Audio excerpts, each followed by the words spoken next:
संध्याकाळच्या समयी मंगलमय वातावरणात रविवारी ठाण्यात झालेल्या दिवाळी पहाट कार्यक्रमासाठी तरुणाईचा जनसागर उसळला। गडकरी रंगायतन चौकात ठाकरे गटाची तर तलावपाळी येथील जांभळी नाका रंगोबापूजी चौकात माजी महापौर मीनाक्षी शिंदे आणि तलावपाळी नौका विहार नजीक शिंदे गटाच्या 2 दिवाळी पहाटचं आयोजन करण्यात आलं होतं। यंदा जांभळी नाक्यावर नृत्यांगना गौतमी पाटील हिची अदाकारी पाहण्यासाठी अक्षरशः झुंबड उडाली। या ठिकाणी मुख्यमंत्री एकनाथ शिंदे यांनी जातीनं उपस्थित राहून तरुणाईशी संवाद साधला, तर आमदार निरंजन डावखरे, आमदार संजय केळकर आणि माजी खासदार संजू नाईक यांनीही प्रतिवर्षीच्या परंपरेप्रमाणे ठाण्यातील विविध दिवाळी पहाटच्या कार्यक्रमांना उपस्थिती राहून नागरिकांना दीपावलीच्या शुभेच्छा दिल्या। ठाण्यात दरवर्षी दिवाळी पहाट रामारुती रोड आणि तलावपाळी येथे रंगत असते। जांभळी नाक्यावर माजी महापौर मीनाक्षी शिंदे यांच्या दिवाळी पहाट कार्यक्रमात नृत्यांगना गौतमी पाटील हिची अदाकारी पाहण्यासाठी तरुणाईनं गर्दी केली। संपूर्ण परिसर गर्दीनं फुलून गेला होता। गौतमी पाटीलनं तरुणाईला साथ घालून भुरळ घातली। मुख्यमंत्री एकनाथ शिंदे यांनी देखील गौतमी पाटीलचा सत्कार केला। शिंदे गटाकडून तलावपाळी परिसरात आणखीन एका दिवाळी पहाटचं आयोजन केलं होतं, तर उद्धव गटाचे खासदार राजन विचारे यांच्या आनंद चॅरिटेबल ट्रस्टची दिवाळी पहाट गडकरी रंगायतन चौकात संपन्न झाली। रामारुती रोड येथे भाजपनं दिवाळी पहाट आयोजित केली। तरुणाईची गर्दी खेचण्यासाठी सर्वच आयोजकांनी डीजे लावल्यानं संगीताच्या उच्चारवात पारंपरिक वेशात आलेल्या तरुणाईने एकच जल्लोष केला।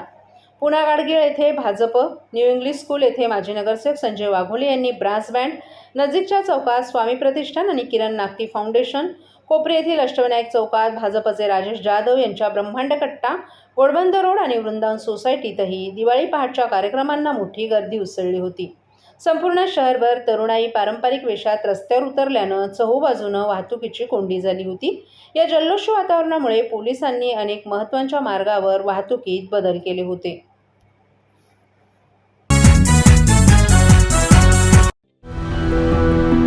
मैं घर घर जाके काम करती हूँ और मेरे हस्बैंड ऐसी बेलदारी मजदूरी करते हैं। पहले मैं टीके लगवाती थी, फिर ऐसा हुआ कि हम लोग काम करते थे, हमारा काम डाउन होने लगा, फिर हम गांव चले गए, फिर गांव से आए तो हम दोनों काम में बिजी हो गए। एनम दीदी हमारे एक दिन घर आई, उन्होंने कहा कि मुझे कार्ड दिखाओ। फिर उन्होंने देखा उसमें कुछ टीके छूटे पड़े। आस पड़ोस में जितने भी बच्चे हैं उनके घर पर गए, उनकी मम्मी पापा से बोले जो बच्चे छूट गए हों वो बच्चे अपना टीका लगवा लें। अब हम लोग सारी लेडीज मिलकर बच्चों का टीका लगवा के आए। हम तो भूल गए थे कि हमारे बच्चे का टीका नहीं लगा, लेकिन सरकार नहीं भूली, हमारे दरवाजे पर आए और टीका लगाया। मिशन इंद्रधनुष।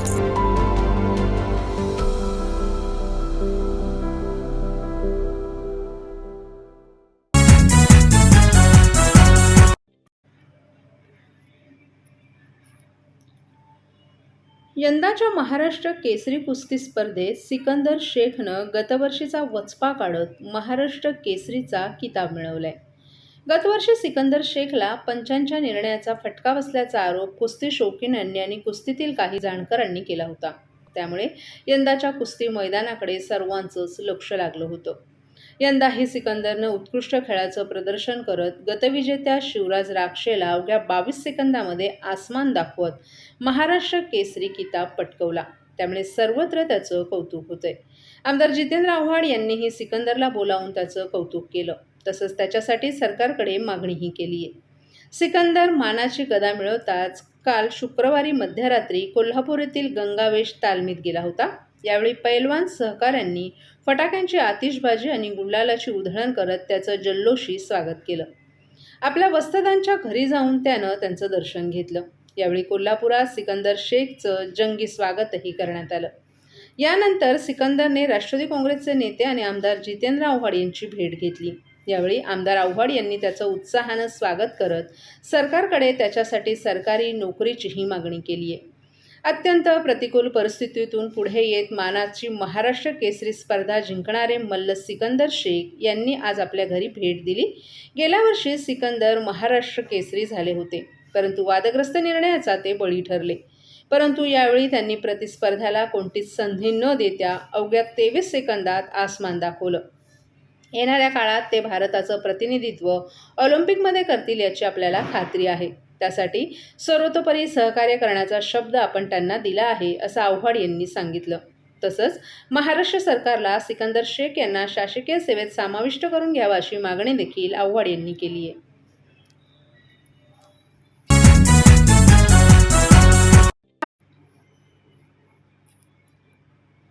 दिवाळी पहाट निमित्त ठाण्यात झालेल्या एका कार्यक्रमावरून सध्या जोरदार चर्चा सुरू आहे. सबके कातील गौतमी पाटील म्हणून प्रसिद्ध झालेल्या लावणी डान्सर गौतमी पाटीलनं दिवाळी पहाटच्या कार्यक्रमात ठाण्यात हजेरी लावली होती. खास दिवाळी पहाट निमित्त हा कार्यक्रम घेण्यात आला. मुख्यमंत्री एकनाथ शिंदे यांचा बालेकिल्ला असलेल्या ठाण्यात या कार्यक्रमाचं आयोजन करण्यात आल्यानं आदल्याच दिवसापासून त्याची चर्चा सुरू होती. ठाण्याच्या तलावपाळीजवळील कार्यक्रमात सकाळीच लावणीच्या गाण्यावर गौतमीसह तिथे आलेली तरुणाई थिरकली. मात्र आता या कार्यक्रमावरून महाविकास आघाडीच्या नेत्यांनी टीका सुरू केली आहे. दिवाळी पहाटनिमित्त शिंदे गटातील ठाण्याच्या माजी महापौर मीनाक्षी शिंदे यांनी हा कार्यक्रम आयोजित केला होता. या कार्यक्रमासाठी गौतमी पाटील येणार असल्यानं तरुणाईनं पहाटेपासूनच तिथे गर्दी केली होती. गौतमीनं देखील सोशल मीडियाच्या माध्यमातून आपण ठाण्यात येणार असल्याचं जाहीर केलं होतं. त्यामुळे या कार्यक्रमाची जोरदार चर्चा होती. गौतमी पाटीलचा कार्यक्रम आणि वाद हे सध्या एक समीकरण झाले. त्यामुळे ठाण्याच्या कार्यक्रमाकडे सगळ्यांचंच लक्ष होतं. मात्र गौतमीनं आपल्या नृत्यानं चाहत्यांना मंत्रमुग्ध केलं. परंतु या कार्यक्रमावरून शिवसेनेच्या उपनेत्या सुषमा अंधारे आणि राष्ट्रवादीचे आमदार जितेंद्र आव्हाड यांनी नाव न घेता शिवसेना शिंदे गटावर टीका केली आहे.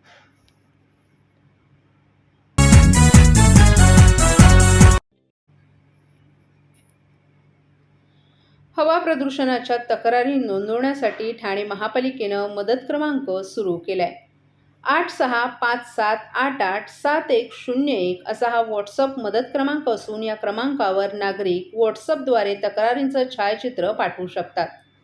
हवा प्रदूषण रोखण्यासाठी मुंबई उच्च न्यायालयानं मार्गदर्शक तत्त्व आखून दिली आहेत. त्यानुसार महापालिकेकडून कारवाई केली जाते.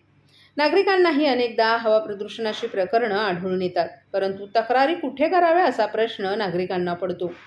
त्यामुळे ठाणे महापालिकेनं मदत क्रमांक सुरू केलाय. उघड्यावर कचरा जाळणं, बांधकाम होत असताना परिसरात धूळ पसरणं, रस्त्यावरील बांधकामाचा राडारोडा विना आच्छादन वाहतूक करणं, रस्त्यांच्या कामांमुळे होणारे धुळीचं प्रदूषण, बांधकामाचा राडारोडा, कचरा इतरत्र फेकला जाणं, उपाहारगृहातून धुराचं प्रदूषण, रसायनांचा येणारा उग्र दुर्गंधी अशा अनेक तक्रारी नागरिक 8657887101 या क्रमांकावर व्हॉट्सअपद्वारे छायाचित्रासह नोंदवू शकतात. महापालिका प्रशासनातर्फे या तक्रारीची पडताळणी करून कारवाई केली जाईल. यामध्ये दंडात्मक कारवाईचाही समावेश आहे. फटाक्यांसंदर्भात आलेल्या तक्रारी कारवाईसाठी पोलिसांकडे पाठवण्यात येणार आहेत.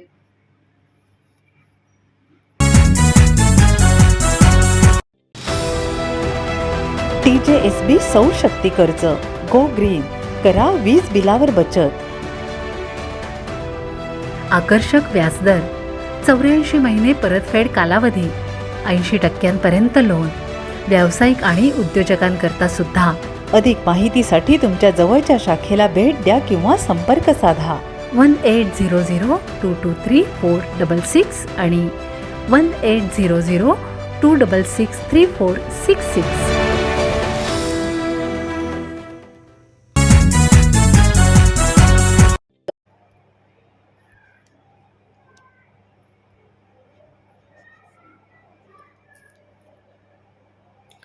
दिवाळी सुरू झाली. काल एक फुसका बार आला, परंतु वाजलाच नाही. आमच्या सर्व कार्यकर्त्यांच्या फटाक्यांचा एवढा आवाज होता की त्यांना यू-टर्न घ्यावा लागला असा टोला मुख्यमंत्री एकनाथ शिंदे यांनी उद्धव ठाकरे यांना लगावलाय. ठाण्यात दिवाळी पहाट कार्यक्रमांना भेट दिल्यानंतर मुख्यमंत्र्यांनी राजकीय फटाकेबाजी केली. मागील वर्षी देखील मोठ्या उत्साहात दिवाळी पहाट साजरी झाली. आपले सरकार आल्यानंतर सर्व सणांवरील निर्बंध काढून मोठ्या उत्साहात सण साजरे करण्यास सुरुवात झाली आहे. तसंच हिंदू सण असेच साजरे होत राहतील असं स्पष्ट करून मुख्यमंत्री एकनाथ शिंदे यांनी उद्धव ठाकरे यांच्या मुंब्रा दौऱ्यावर प्रत्युत्तर दिलं. काल दिवाळी सुरू झाली, फुसका बार आला, परंतु वाजलाच नाही. आमच्या सर्व कार्यकर्त्यांच्या फटाक्यांचा एवढा आवाज होता की त्यांना यू-टर्न घ्यावा लागला. दिवाळीच्या सणामध्ये अशा प्रकारे विघ्न घालायला कुठल्याही राजकीय नेत्याने येणं चुकीचं आहे असा टोलाही मुख्यमंत्री एकनाथ शिंदे यांनी लगावलाय. समोरून अनेक मोठे नेते आले होते, परंतु जनतेसमोर कोणाचं काहीच चालत नाही. या सर्व लोकांचा माज जनता येता निवडणुकीत उतरवेल. ग्रामपंचायत निवडणुकांमध्ये आरोप करणाऱ्यांना, माज करणाऱ्यांना जनतेनं 7व्या नंबरवर पाठवलंय. उद्या त्यांचा 10वा नंबर सुद्धा लागू शकतो अशा शब्दात त्यांनी ठाकरे यांचा समाचार घेतला.